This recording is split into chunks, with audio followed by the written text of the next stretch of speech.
Greetings, everyone. This is Rock and Roll Spot Convention with the Willie Come around. We've covered this week's X-Men books. Now it's time to move on. Kicking things off, we've got Avengers Incorporated number 3. Where we left off, the Wasp and Vic Shade had successfully thwarted what appeared to be a murderous ghost at Avengers Mansion. It was not, in fact, a ghost at all, but yeah. That said,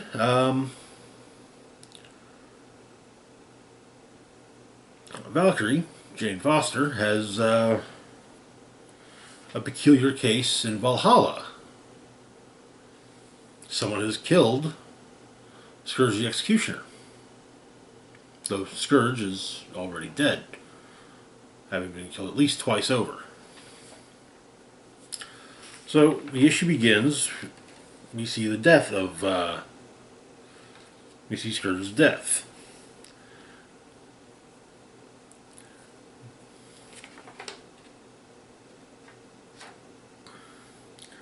The Blood Axe was seemingly enchanted and attacked him. But Jane is explaining all this to Wasp.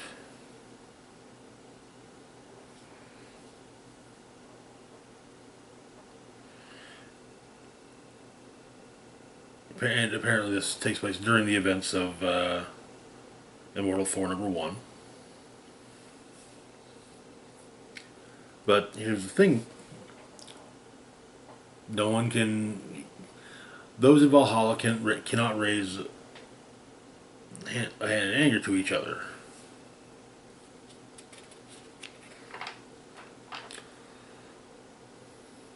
But...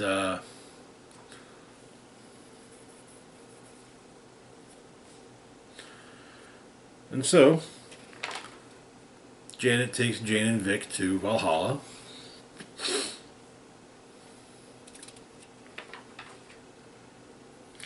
Here's a little bit of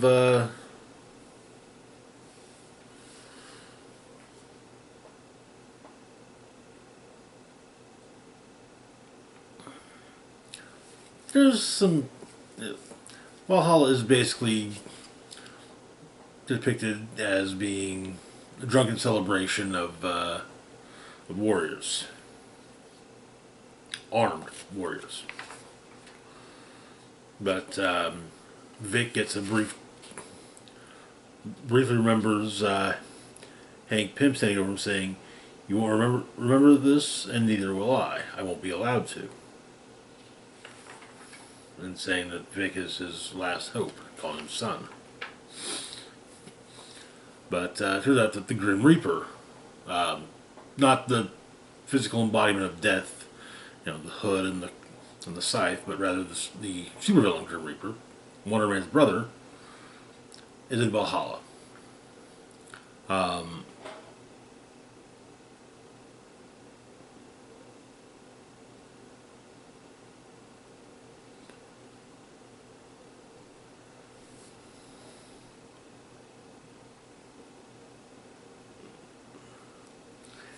For Grim Reaper, it's a suburban prison.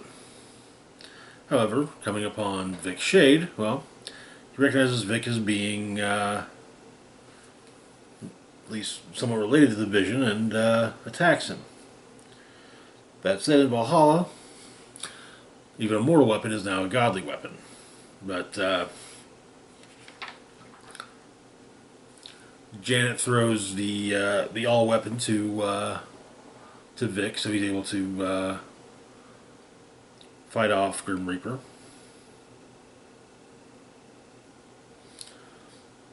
And Brunhild manages to get him to stand down.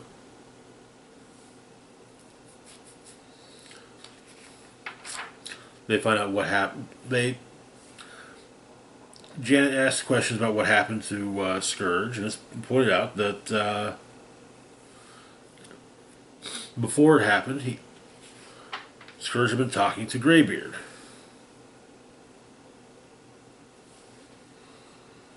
And it becomes known that Greybeard being an alias of Odin.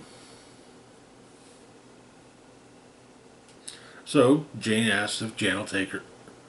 If, so Janet asks Jane, if she'll take them to Odin's chambers in Valhalla.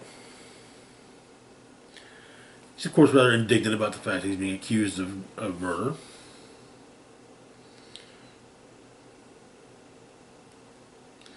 But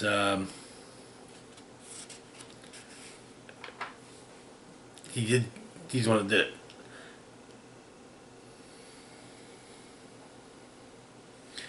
Janet's figured it out.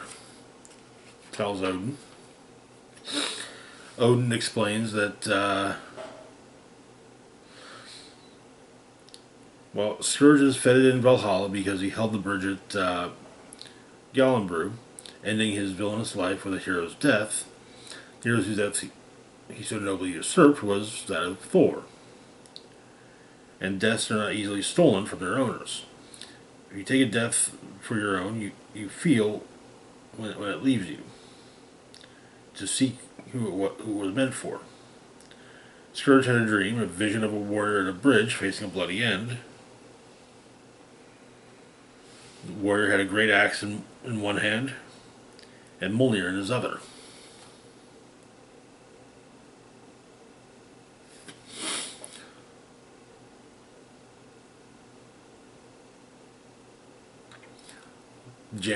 Jane points out that Odin could have told her, and she could have done warn Thor, but Odin says that even warning Thor could lay the path to Thor's death.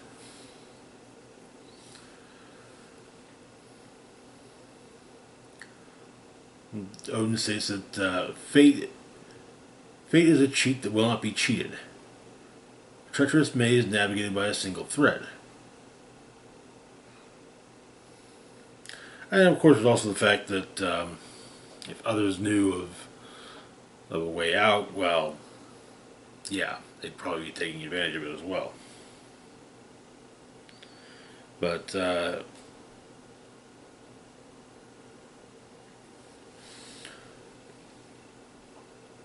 Odin poses a question as well. Stating that in the thread of Janet's life, a dead man is returned from death. And he points out that if he to journey into that mystery, Odin would ask if any returned alongside him. Meanwhile, back on Earth, the villain Oddball has been found dead.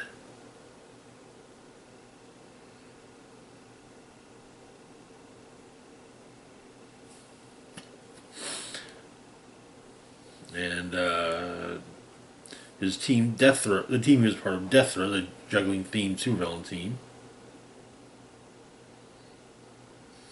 Also know that one of their reserve members might know might have some insight into what's going on. That reserve member, Whirlwind, and that is where the issue ends. A good point brought up by the Allfather. And I do like the idea of. I'm hoping that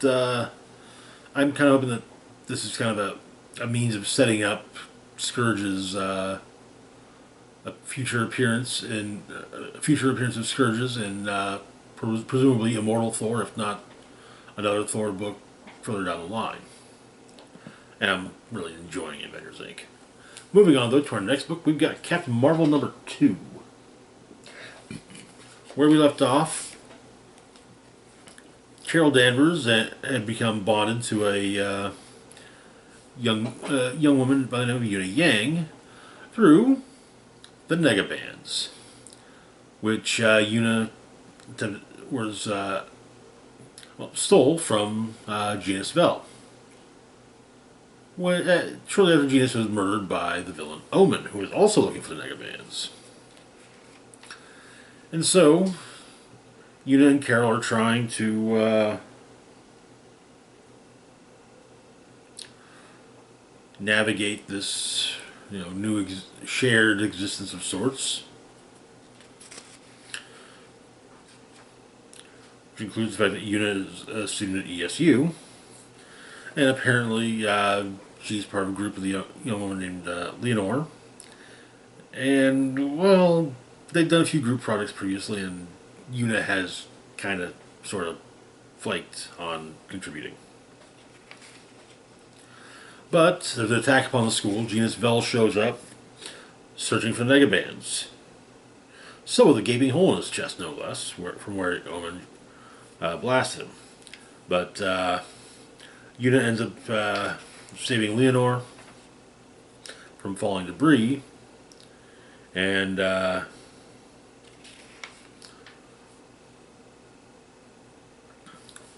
bangs the Negabands together, switching places with Carol Danvers. Carol fights Genus, and it turns out, though, that the amount of time that Carol is on Earth is shortened each time she uses her powers now. Now, to be clear, I've read excruciatingly little Marvel, excruciatingly small number of Marvel books featuring Marvel, at least Marvel with the Negabands. So I'm not sure if that's a normal thing for the Negabands or not.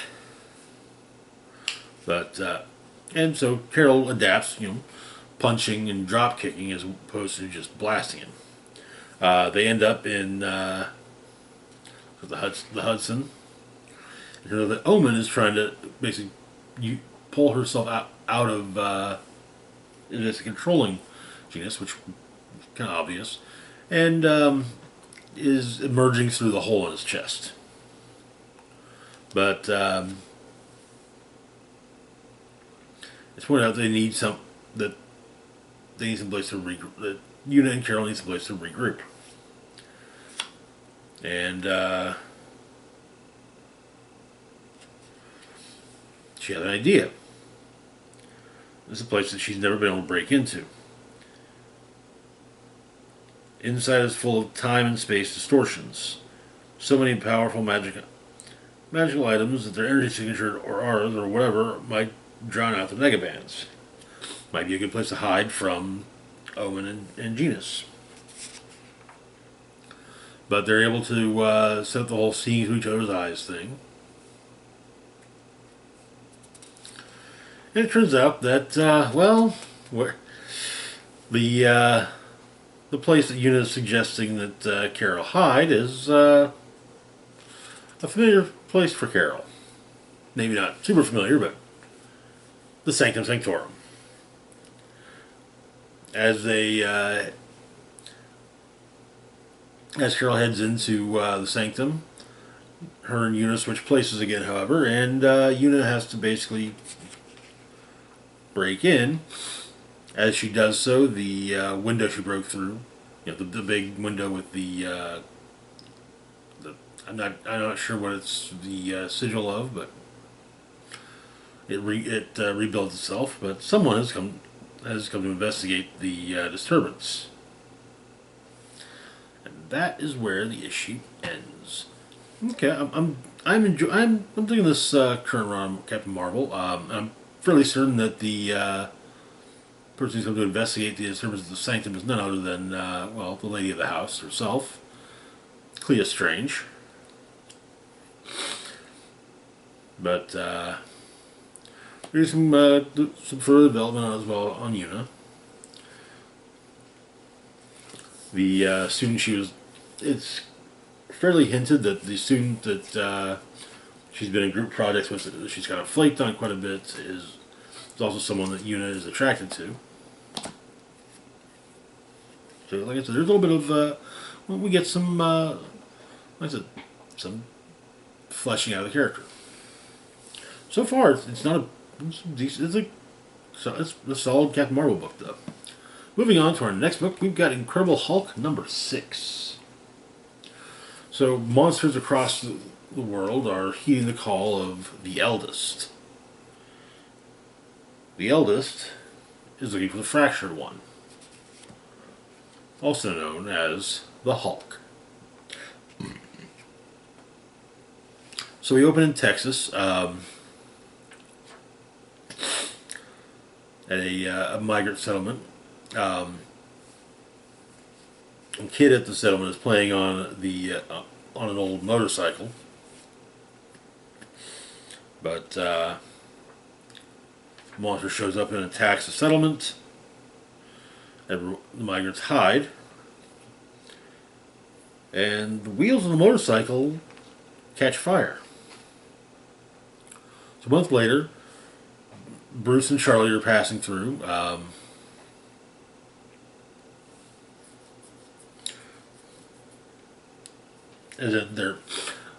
They're walking down a fairly deserted stretch of highway, but a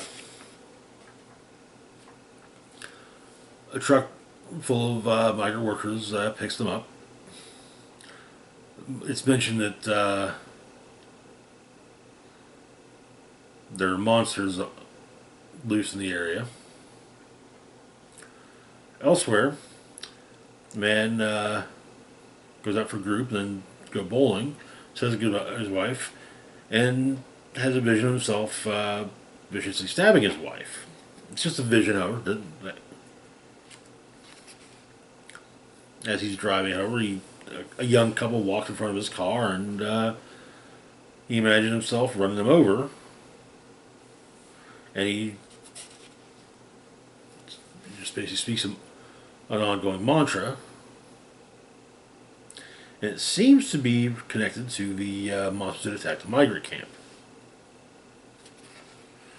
Back at the migrant camp, it suggested that Charlie stay at the camp while Bruce sleeps just outside the camp. But Charlie gets to look at sees the motorcycle, and it appears to be an antique Harley from possibly from as far back as World War II. The kid that was playing on it explains that it's Uncle Sal's, but it's his too. But the kid explained that Uncle Sal rides it when the monsters come. He's like an angel, except mean.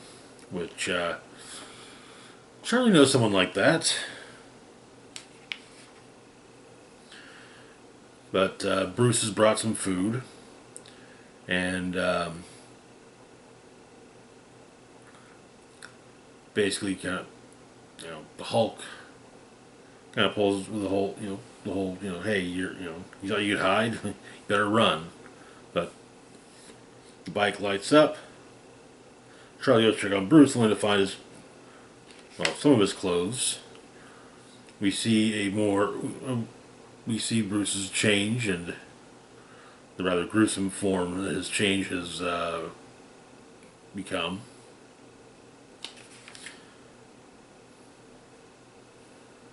And bike comes after Uncle Sal riding the bike, firing a machine gun at him. With banner that when Uncle Sal turns to go make another pass at the Hulk states that it's no ghost rider he's ever seen. But Uncle Sal states he looks out for the kid and tells the Hulk to say his prayers because, well, the Hulk sleeps in hell tonight. And that is where the issue ends. Interesting. I'm hoping we get maybe some.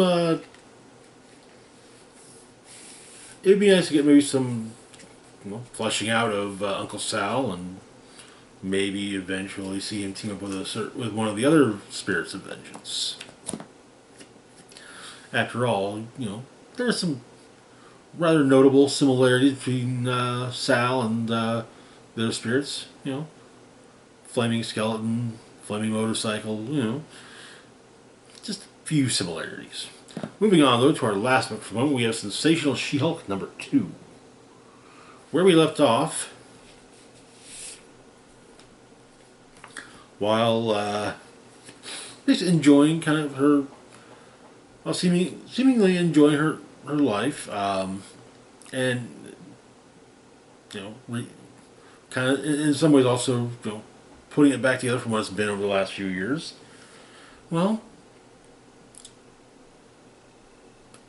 She-Hulk has an unexpected visitor. Her cousin. Technically, yes, Bruce Banner, but really, the Hulk. So what does Bruce want? Well, Hulk wants She-Hulk to leave him alone. Say that she's been following him. She says that she tells him she's not. And, basically says, hey, gets into it. They argue for a bit. Some of the people on the street start videoing it. Hulk makes it clear why maybe it's not the best idea. And tries to talk sense into the Hulk. But Hulk says that he wants Jen to leave him alone. So she says, okay. She'll continue to leave him alone. Take him off the Christmas card list. Won't check in on him. Won't worry about him. Won't invite her to her wedding. Cut him out of all the family photos. Next time the whole world wants to catch Hulk or kill him or lock him in a cell 10 miles below the ocean, she'll say, new phone, who this? And Bruce who? I have one cousin, and his name's David, and he's a dentist in Santa Fe. However, it's not She-Hulk that's tracking Hulk. It's April Booth.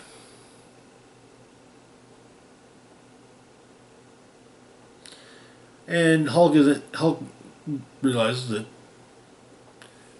April has Hulk powers from Jen's blood.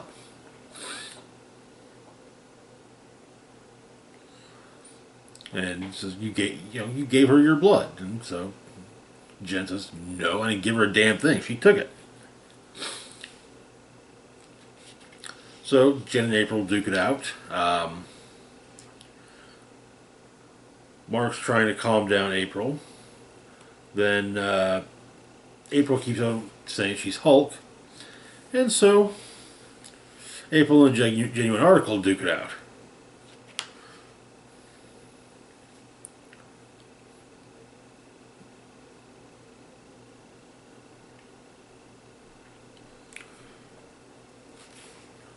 But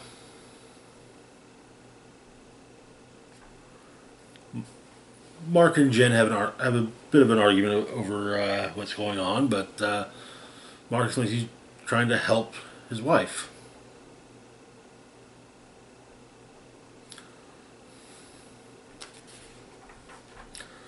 And the issue ends with the fight between Hulk and April, leading to the imminent collapse of an apartment building.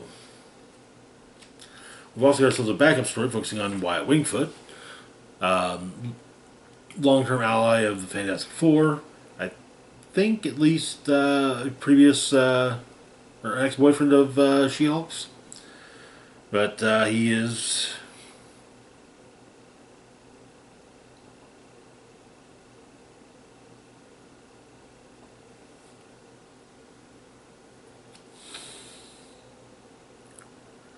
He's trying to get recognition of his tribe's sovereignty, and once again, been turned down. But as Jen and Wyatt leave the, I think it's the Capitol, Jen's shot with a by an energy blast.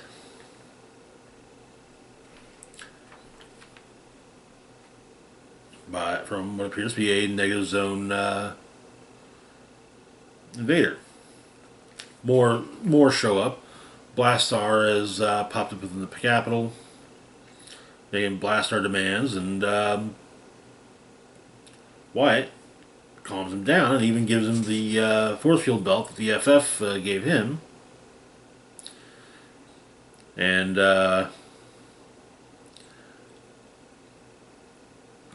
Blastar states that the only person he will negotiate is Chief Wingfoot of Earth. And that is where the issue ends. Good issue. I'm glad that April and Mark are being brought back. I'm not entirely surprised. It was stated that before this new She-Hulk book started that it was a continuation of the recent arc, which heavily featured in its early half April and Mark. So I do have to admit it's kind of nice to see April taking on Hulk, but I don't. What the boost did to Jen was, in a word, wrong. And I figure that a good form of comeuppance is dealing with the OG himself. Because, yeah, Hulk's not a big fan of the whole anyone else being a Hulk thing. And it's not an ego thing. It's because he knows the damage he causes. And, well, more like him will cause more damage like him. And not all of those people are going to care about the damage they cause. Even if it can be argued, even if it's arguable as to how much or how little Hulk, not Bruce, Hulk cares about said damage. But anyway, that's going to do it for now. As always, feel free to like, share, and subscribe. Links to my Facebook, Twitter, Mastodon, Patreon, and PayPal can be found in the description box down below. This is Rock and Roll Spock signing off saying, live long and rock hard.